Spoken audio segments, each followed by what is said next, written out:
watching News Central now on News Central Television. I'm Lekan, Onabanjo, the top stories at this hour. Nigeria's Vice President Kashim Shettima addresses UN General Assembly, calls for action against climate change. Trial of former top Malian government officials begins over controversial 2014 purchase of presidential jet military equipment. Amnesty International calls for inquiry into police violence during protest. Details to come your way shortly.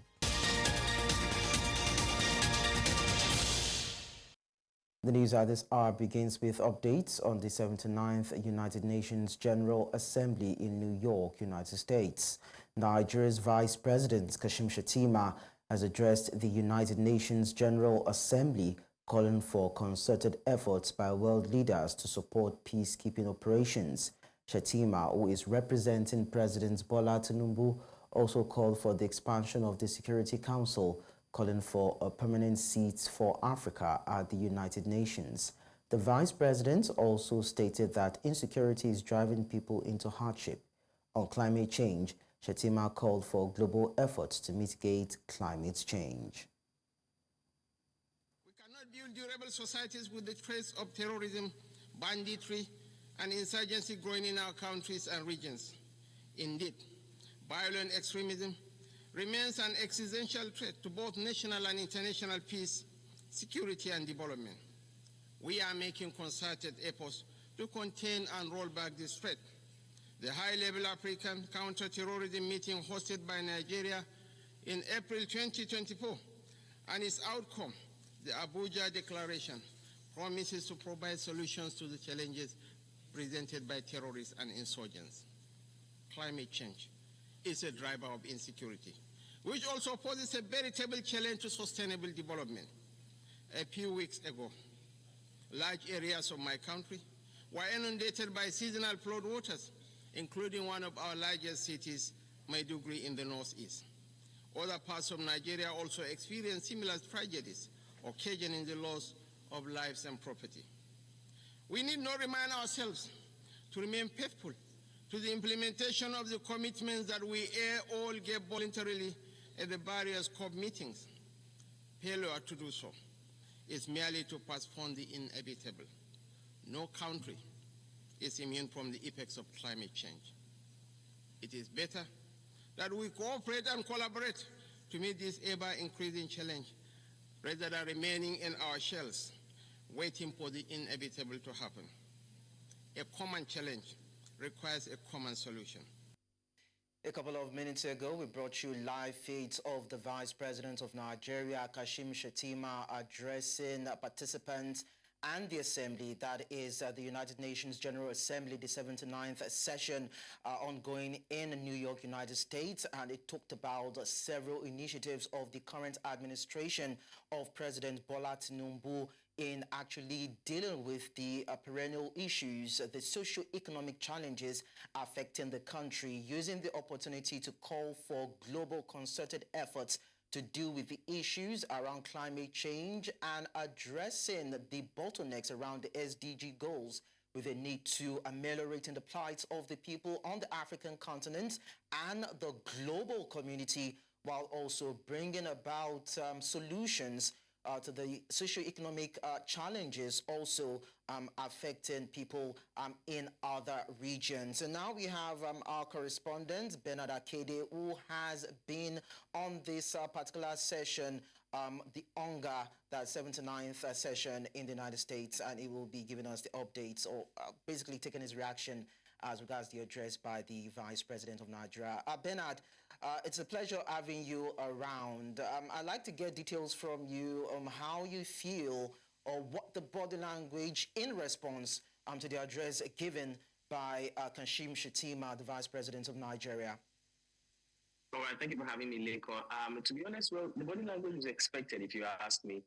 What the Vice President Kashim Shettima said is nothing far from what I expected him to say. He highlighted some of the issues, most of the issues that Nigeria has been experiencing in the past few years.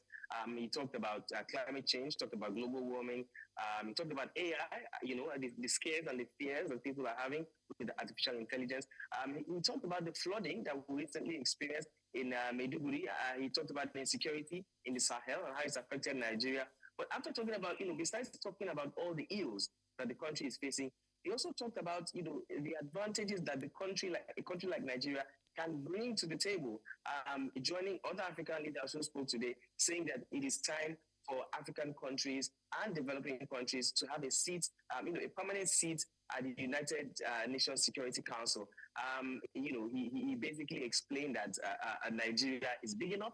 Nigeria has the economy now. Nigeria is the go-to country, and not just Nigeria, Africa is the go-to continent. He mentioned the population age of the African continent and how the youthful population of the continent can be an advantage, not just to Africans, but to the rest of the world. They used to say space is the new frontier. Now it is Africa. Every investor, everybody is coming down this way. And these are some of the things that the Vice President, His Excellency Kashim Shettima, did highlight. Interestingly, I would like to note that on his way out, after giving that, that long and interesting speech, we were able to catch up with him, and he obliged just one question very quickly. I asked him that almost every African leader who has spoken today has clamored for Africa or African countries to get a seat, a permanent seat at the United Nations Security Council. And I asked him, I said, do you think now is the time? Everybody has asked for it. Do you think now is the time, and why? And he said, yes, now is the time. He answered that question with just 3 points.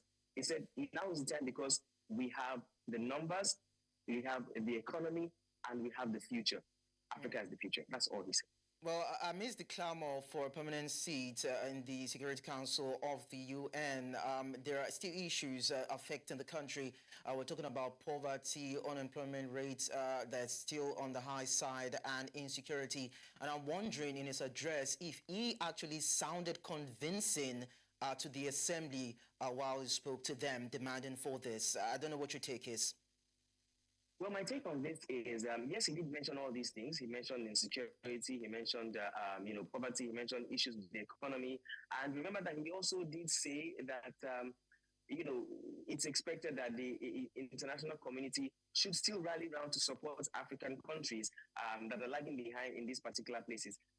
To me, in the early hours of today, when I had conversations with Felicity and other anchors on our station this morning, I did say that it's about time that African countries began to source solutions to African problems.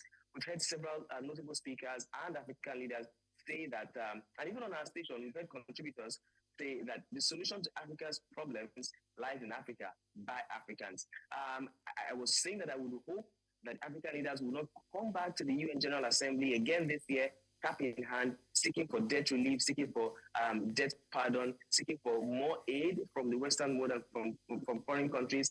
Now, he didn't categorically say that we should get more support, more supplies, more aid, but he did say that the developed countries should support maybe not using the same terms, but he actually did say that they should not overlook the developing countries, that we still in one way or the other need support, we still need some hand holding. But in all of that, I strongly still believe, and I stand by my words, it's about time for Africa to take charge of African issues. And if Africa does want a permanent seat at the Security Council, then we have to be seeking permanent solutions to our own problems as well. In the meantime, Julius Maada Bio, president of Sierra Leone, also pushed for Africa to be given permanent membership in the UN Security Council. Meaningful dialogue and led by example by visiting the head of state of Burkina Faso before Sierra Leone assumed the presidency of the United Nations Security Council in August 2024. We need to build bridges, and this requires the international community's commitment to working with the regions to implement dialogue-based, region-led, and Let's also tell you about other notable speeches from the presidents of South Africa, the United States, Brazil, and Turkey, who underscored the critical need for international collaboration and sustainable solutions. News Central's Chidima Ona has the details. At the 79th UN General Assembly, South African President Cyril Ramaphosa addressed the exclusion of Africa from key decision-making structure in the UN Security Council, calling for reform. Ramaphosa also highlighted South Africa's commitment to peace, security, and human rights. Achieving and maintaining peace and security requires the collective will of the community of nations gathered here. 78 years since its formation, the structure of the United Nations Security Council remains largely unchanged. Africa and its 1.4 billion people remain excluded from its key decision-making structure. This cannot continue. The UN Security Council must be reformed as a matter of agency. In his final address to the UN General Assembly as U.S. President, Joe Biden emphasized the urgent need for humanitarian assistance in war-torn regions. He called for renewed global partnerships, urging nations to collaborate in tackling climate change and addressing global inequality. Our test is to make sure that the forces holding us together are stronger than those that are pulling us apart. That the principles of partnership that we came here each year to uphold can withstand the challenges. That the center holds once again. My fellow leaders, I truly believe we're at another inflection point in world history. But the choices we make today will determine our future for decades to come. Will we stand behind the principles that unite us? Will we stand firm against aggression? Will we end the conflicts that are raging today? Will we take on global challenges like climate change, hunger, and disease? Turkey's President Recep Tayyip Erdogan and Brazil's President Inácio Lula da Silva delivered impassioned speeches on the ongoing humanitarian crisis, stressing the importance of diplomacy in conflict resolution. They called on the international community to collaborate on finding solutions to the world's most pressing challenges. We are living in a time of growing anguish, frustration, tension, and fear. We are witnessing an alarming escalation of geopolitical disputes and strategic rivalries.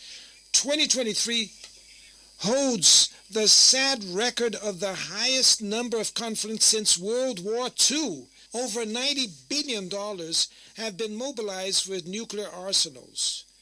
These resources could have been used to finance the fight against hunger and climate change. Our problem is with the oppressor and the oppression, just as it was 5 centuries ago. Everybody should know about this. We will always speak of the truth and speak of what's right and what's fair. The discussions at the UNGA 79 highlighted a growing consensus among world leaders on the interconnectedness of today's challenges and the need for a cooperative action. As the Assembly continues, the focus remains on dialogue and the urgent call for a unified response to the global crisis we face. In Lagos for News Central, Chidinma Ona.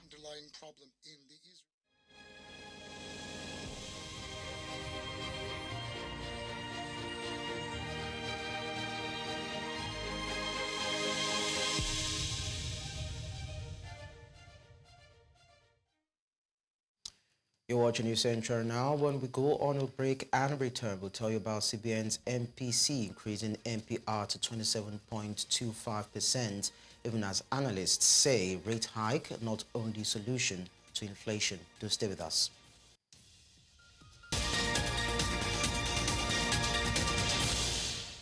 Many thanks for staying with us. Now, the Monetary Policy Committee of the Central Bank of Nigeria has increased the monetary policy rate, which sets the benchmark for interest rates from 26.75% to 27.25%, surpassing analysts' and economists' expectations. CBN Governor Olayemi Cardoso announced the 50 basis point hike during the press conference on Tuesday, following the committee's 297th meeting in Abuja. News Central's business correspondent Perpetua Fasami Peter interviewed analysts to gather their perspectives on the decision. Raise the MPR by 50 basis points to 27.25%. 2.25%. This announcement was a shock to many analysts and economists. I think, what the market was expecting was a flat, change in the policy rate. But this that has happened is a surprise, to the market. Continuing to raise hike rates, it's got to stop, because whilst you are doing that, first, you are not reducing money supply. And secondly, like you said, we are affecting businesses. Cost of borrowing is going to go up regardless of what you do. As soon as you hike rates, cost of borrowing will go up. Though the rate hike may pose challenges for local businesses and production, it can also attract foreign investors seeking higher yields, especially as central banks in the US and UK ease policies. You will find that Nigeria is now a more compelling market for those investments coming from abroad to look for higher yield on investment instruments. And that, to my mind, should support the stability and possibly the appreciation of our exchange rate. When a country understands how to make the best use of foreign portfolio investments, you can sustain those investments over a medium to long term in your economy, and they continue to help you to stabilize your currency. Analysts unanimously argue that addressing Nigeria's inflation crisis requires a more structural approach beyond simply cutting interest rates.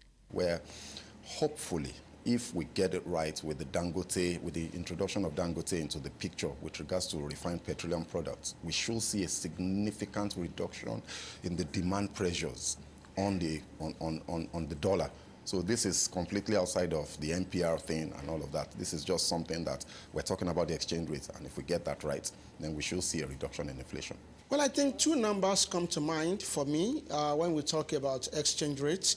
Number one is $7.3 billion. That is the amount that government officials have said that Nigeria will be able to save when we sell our crude oil in Naira to local refiners. A more compelling number for us to save on an annual basis going forward looks to me like that $20 billion, assuming that we can completely eliminate all form of oil-related importation.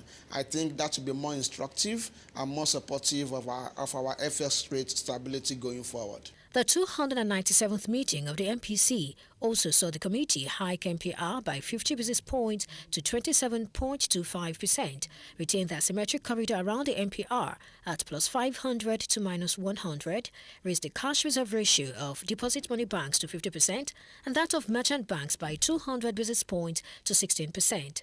However, it retained the liquidity ratio at 30%. In Lagos, for News Central, I am Perpetua Fasami Peter. We'll now tell you that President Bola Tinubu has withheld assent to a bill proposing to extend the service tenure of legislative officers at the National Assembly and the 36 state houses of assembly.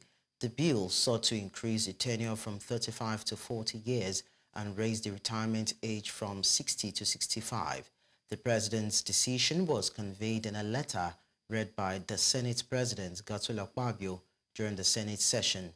This harmonized and controversial retirement age bill had earlier been shelved in February 2024 for further consultation, following significant opposition from lawmakers. First introduced in the 7th Assembly, the bill also stalled in the 9th Assembly before being reintroduced in the 10th Senate. In the meantime, President Bola Tinubu has submitted an additional supplementary budget proposal for the Federal Capital Territory Administration for consideration and passage to the House of Representatives. The proposal was read by the Speaker of the House at the resumption of plenary after a 2-month annual recess and backed upon by lawmakers. President Tinubu says that an additional proposal is being prepared on the reviewed revenue and expenditure forecasts of the Federal Capital Territory Administration, which aligns with the fiscal and developmental policies of the government and will help the FCTA prioritize and improve human development within the capital. I write in accordance with the provisions of Section 121 of the Constitution of the Federal Republic of Nigeria to forward herewith an additional supplementary budget proposal for the FCT for consideration and passage by the House of the Representatives. This supplementary budget proposal has been prepared on the basis of the FCT's reviewed revenue and expenditure forecast.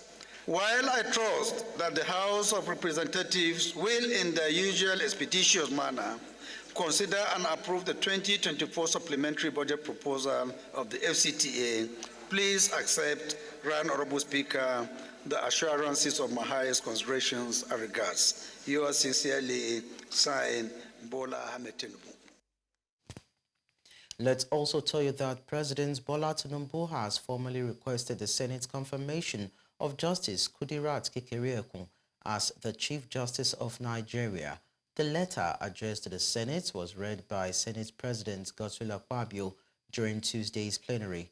In a letter, Tinubu invoked Section 231, subsection 1 of the Nigerian Constitution, which grants him the authority to appoint the CJN upon the recommendation of the National Judicial Council, subject to Senate approval. He expressed strong confidence in Justice Kekereekun's nomination and urged the Senate to expedite the confirmation process. The NJC had in August recommended Justice Kekereekun to the President as the successor to former CJN Justice Olukayode Ariwola.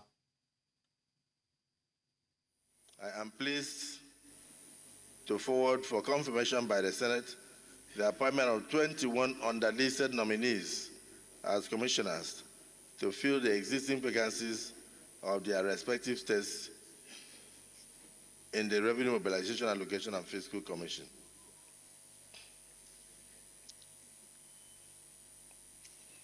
Ms. Linda Nkechi for Abia State, Mr. Akpanimo Effiong for Akwa Ibom, Enefe Ekene for Anambra, Professor Steve Uba for Benue, Chief Eyonsa Willie Cross River, Oruviere Egawe for Delta, Ndoka Henry Auregu for Ebonyi, Victor Eboigwe for Edo, Wumi Ogunola for Aikiti, Ozo Obureme Obodogu for Enugu. While Senator representing Abia North, Orji Uzokalu, has called on President Bola Tinubu to take urgent and decisive actions to alleviate the growing economic hardship Nigerians are facing. Speaking to journalists on Tuesday at the National Assembly's resumption in Abuja, Senator Kalu acknowledged the steps already being taken by the president, but emphasized that more needs to be done to ease the burden on citizens. Responding to questions about the pressure within the ruling party to reinstate fuel subsidies, the senator expressed his support for any decision that would help reduce the economic strain on Nigerians. The reformation going on now have never happened in the last 60 years. No president, as I'm telling you, had the courage to do what President Tinubu is doing now. It's about courage. The man is very courageous in terms of courage. Possibly if I'm president, what he's doing now to reform the economy, taking everything together, I might not do it. I might come slowly, but the man is very courageous, very, very courageous. So it goes with hardship. So people, I know, even in my village and everywhere I go, the companies, everybody, there's hardship. But I appeal to federal government, I appeal to the president to know how he can bring succor quickly to people of Nigeria. He has to do something, not yesterday, today, not tomorrow, today. He must do something like yesterday, because the condition of Nigerian people is not too good. And I believe no president will want his people to suffer. No president in the world elected by people will want those people to suffer. So I believe him and his team, we are here, we are making laws. You people think we are the one holding government. We are not the one holding government. We are just, there are three arms of government, the legislature, the executive, and the judiciary. We are here making laws. We don't do any other thing than make laws. And it's in that lawmaking that we live. So it is not totally out of place, but Nigeria will come out stronger. Still in the Red Chamber, Nigerian Senate has adjourned its plenary in honor of the late Senator Ifeanyi Ubah, who passed away during the National Assembly's annual recess. The Red Chamber reconvened on Tuesday following the break that began in late July. During the session, Senate President Godswill Akpabio read several correspondences from President Bola Tinubu. Following these formalities, the lawmakers paid tribute to the late Ubah by observing a moment of silence in his memory. Senator Ifeanyi Ubah, who passed away in late July 2024 at the age of 52, represented the Anambra South Senatorial District and served as the chairman of the Senate Committee on Petroleum Resources downstream. We remain resolute in our commitment to ensuring the development of our great nation. Very unfortunately, in the course of the break, this sad news of a very vibrant, distinguished colleague, a man who exuded so much candor, distinguished Senator Ifeanyi Ubah, was broken. A monumental loss to this National Assembly, the Senate in particular, his family, the good people of Anambra State, and Nigeria as a whole. We therefore extend our heartfelt condolences to his family, his constituents, Anambra State, and indeed our dear nation. At the appropriate time, we'll do justice to his legacies by devoting more time in chambers to discuss the times and life. It's now time for another break on the news. When we return, Justice Binta Nyako recuses Sel from Nnamdi Kanu's trial. Join us again.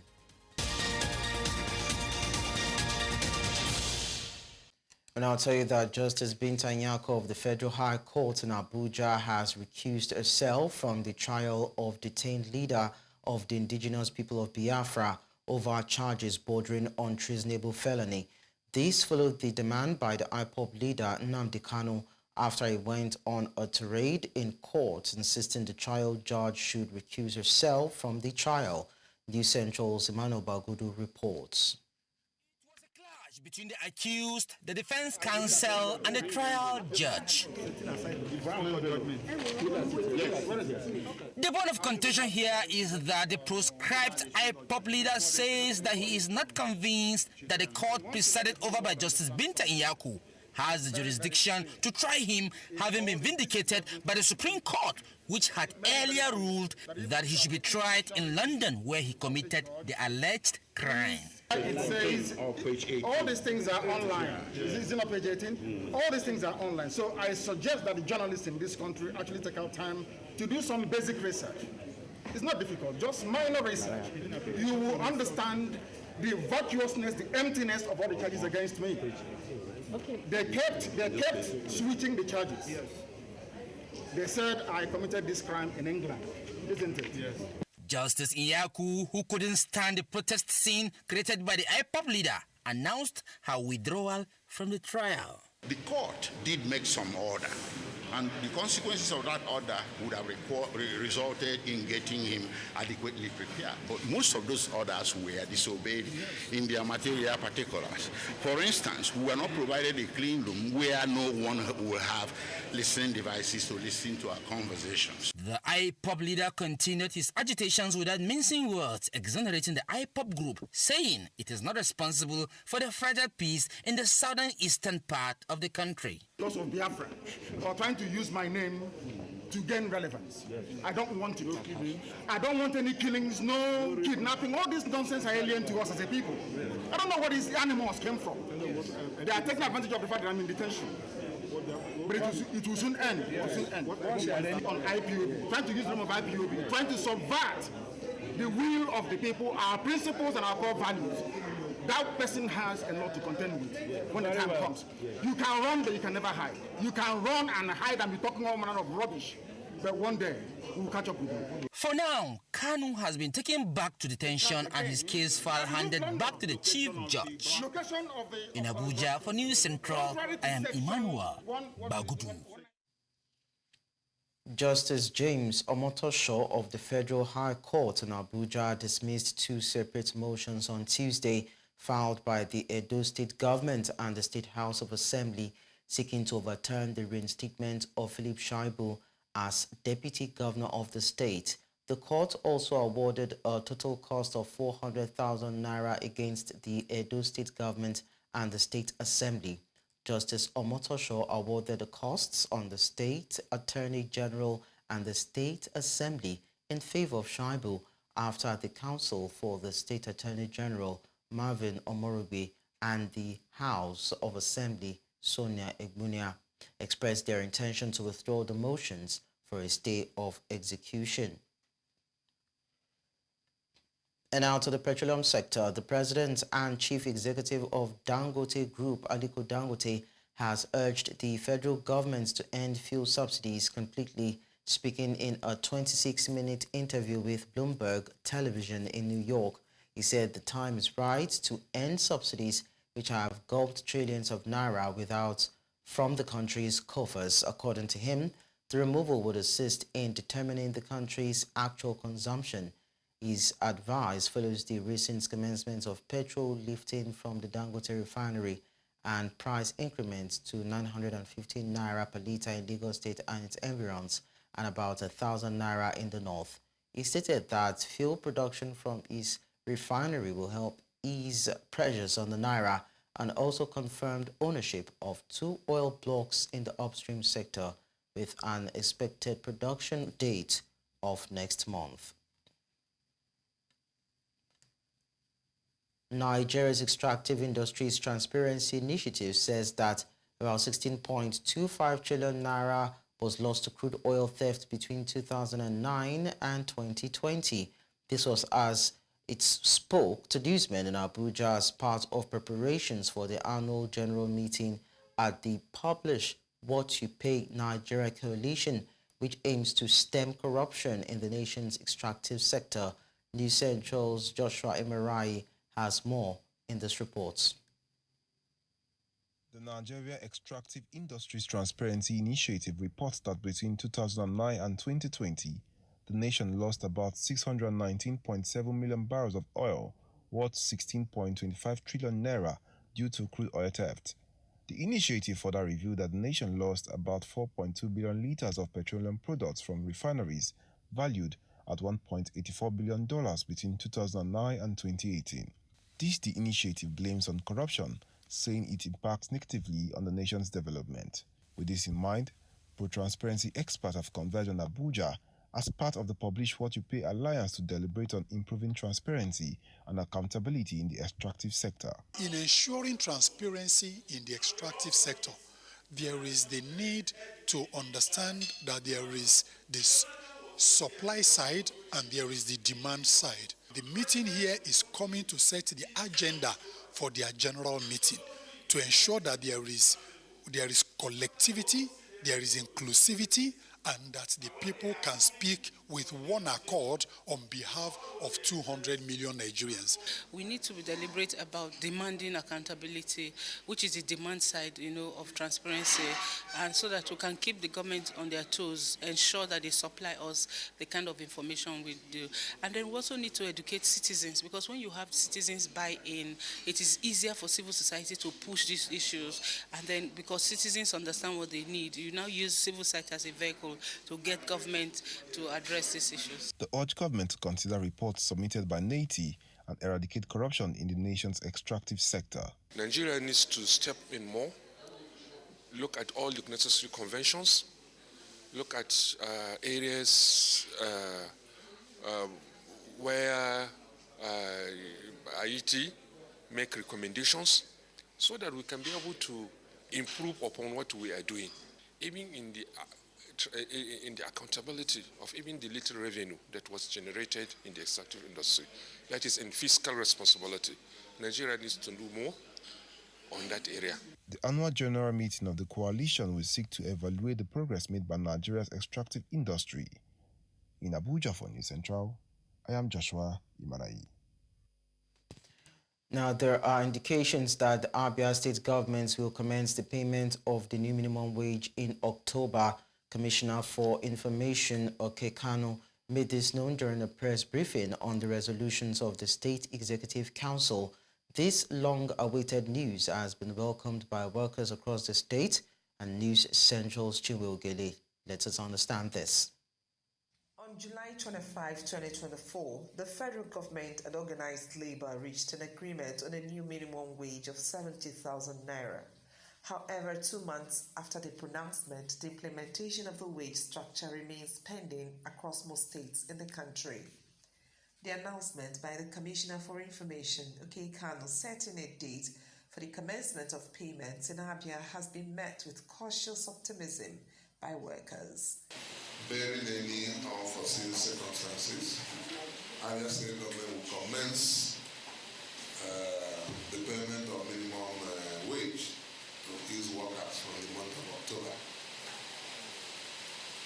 This, in part, is to underscore the government's commitment to the welfare of Abia workers and the fulfillment of the promise of His Excellency. For the civil servants in Abia State, it is all about fulfillment of the promise made by the governor himself on the Workers' Day. I'm pleased to inform you that we shall take the lead in implementation as soon as a new national wage is agreed. Once we are through, we will not only implement it, but we will also backdate it and pay you arrears. However, the commissioner was unable to confirm whether the governor will pay arrears, leaving workers uncertain about what to expect by the end of October. Well, quite unfortunate till date, we as civil servants have not seen anything till this month that we heard that he said that he's going to pay the 70,000 minimum wage. The lack of clarity has left many in suspense, but workers remain optimistic that the government will not only meet but exceed expectations. Expect the same 70,000 naira from the federal government's approval, and I know he may even add more. He may even add more than that because seeing that young man as a governor, he liked doing something above or doing something different from what others have been. I believe if they even give the 70 that they promised, it will be a big relief. Anything less than that is still it amounts to not helping the masses. When contacted for comments, the Abia State chairman of the Nigeria Labour Congress, Okoro, said he was attending a national level meeting in Bauchi on the modalities for the payment of the minimum wage and was unavailable for an interview at the time. Expectedly, everyone who works as a civil servant in Abia State Civil Service will receive what is due to him or her in due course. In Omahia for News Central, Chinwe Ugele. Now to health matters. Health experts in Nigeria have called on youths nationwide to go for a regular checkup to know their HIV status, saying this will help reduce the high rate of new infections being recorded daily. This was during a campus storm event organized in collaboration with the Students' Union, government of the University of Abuja, the John Snow Research and Training Institute, amongst several health organizations, on the need to embrace self-testing measures. Our correspondent, Edong Joseph, found in this report. Sharing of sharp objects and some rotten objects as well. It was an interactive session between students of the University of Abuja and medical practitioners over the prevalence of HIV in Nigeria as part of a sensitization exercise, urging them to be aware of their HIV status. The organizations also say that there is a need to dismiss myths and misconceptions surrounding HIV infection. One thing I learned today is this thing that HIV cannot be transmitted, most especially through the saliva. Before I came here, I didn't know what actually HIV is all about. But for today's event, I get to know what is HIV and how it's transmitted and what and other means of it. According to the Nigerian National Agency for the Control of AIDS, HIV prevalence among adolescents between the ages of 15 to 19 and 20 to 24 are estimated at 2.9% and 3.2% respectively.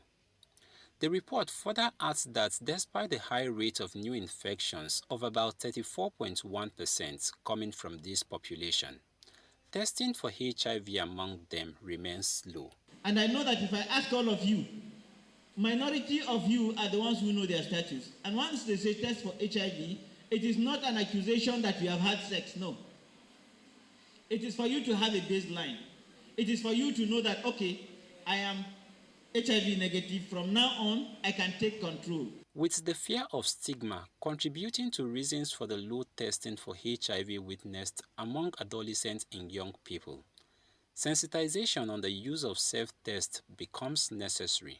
One of the ways of preventing infections, new infection, is through testing. Once you test, you know your status, you know what to do. If you are negative, you know what to remain negative. If you are positive, you take the treatment support for you to remain, to live a normal life. Experts say that improving young people's access to HIV self-testing, which allows for the confidentiality of test results, will enhance case finding and reduce the rate of new HIV infection in Nigeria. In Abuja for News Central, I am Idong Joseph. Former ministers and high-ranking military officials in Mali stood trial on Tuesday, accused of embezzling millions in a controversial 2013 purchase of presidential jet and military equipment. The $40 million deal, coupled with the procurement of arms without competitive bidding, sparked international outrage and prompted the International Monetary Fund to suspend funding to Mali. This case underscores the corruption allegations that Mali's military rulers used to justify their 2020 coup.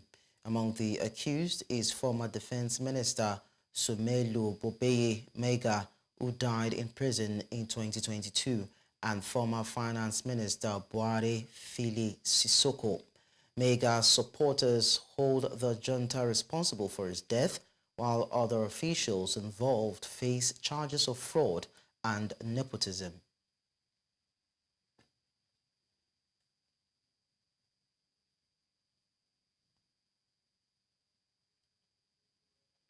In East Africa, Amnesty International is urging the establishment of a commission to investigate deaths resulting from police violence during recent protests in Kenya. The rights group said the appeal follows months of unrest from June to August, during which over 60 people lost their lives. On Tuesday, grieving mothers gathered outside the Department of Justice, demanding justice for their loved ones. Amnesty International asserts that police unlawfully used lethal force, killing at least 6 protesters on June 25 when demonstrators stormed the parliament building. The organization emphasized that the right to protest is enshrined in the Kenya's constitution and condemned the use of deadly force by authorities.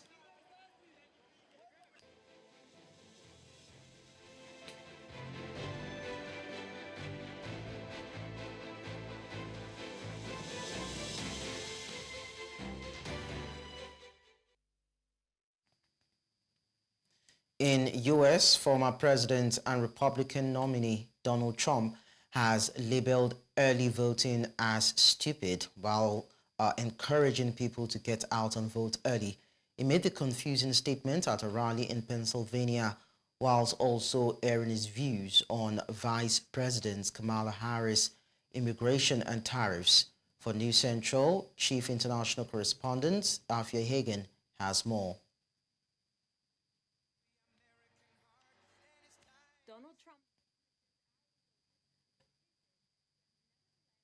urges voters in Pennsylvania to cast ballots as early as possible, as he vows, if elected president, to repel an invasion of migrants into the battleground state. Our entire nation is counting on the people of this great Commonwealth, and I know you will not let us down. You're not going to let us down. We got to get out and vote. And you can start right away. You know that, right? Now we have this stupid stuff where you can vote 45 days early. I wonder what the hell happens during that 45. Let's move see these votes? We've got about 1 million votes in there. Let's move them. We're fixing the air conditioner in the room, right?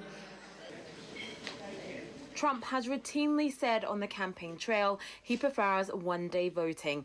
But in a bid to neutralize the advantage Democrats have had in recent elections with early voting, his campaign has been encouraging Republicans to cast ballots before Election Day.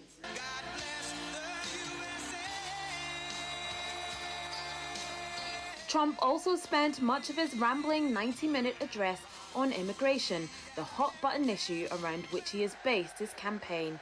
He reprised his dark imagery of murderers and other evil migrants pouring across the border and taking over communities. If Kamala Harris wins this election, she will flood Pennsylvania cities and towns with illegal migrants from all over the world, and Pennsylvania will never be the same. You will never be the same.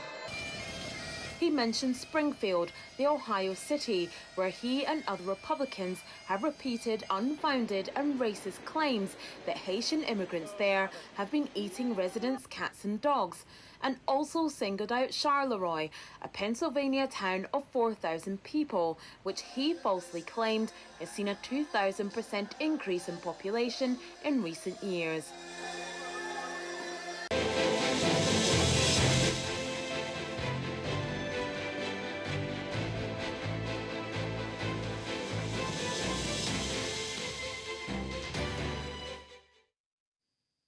And that's all at this hour, but before we go, we'll look at our major stories again.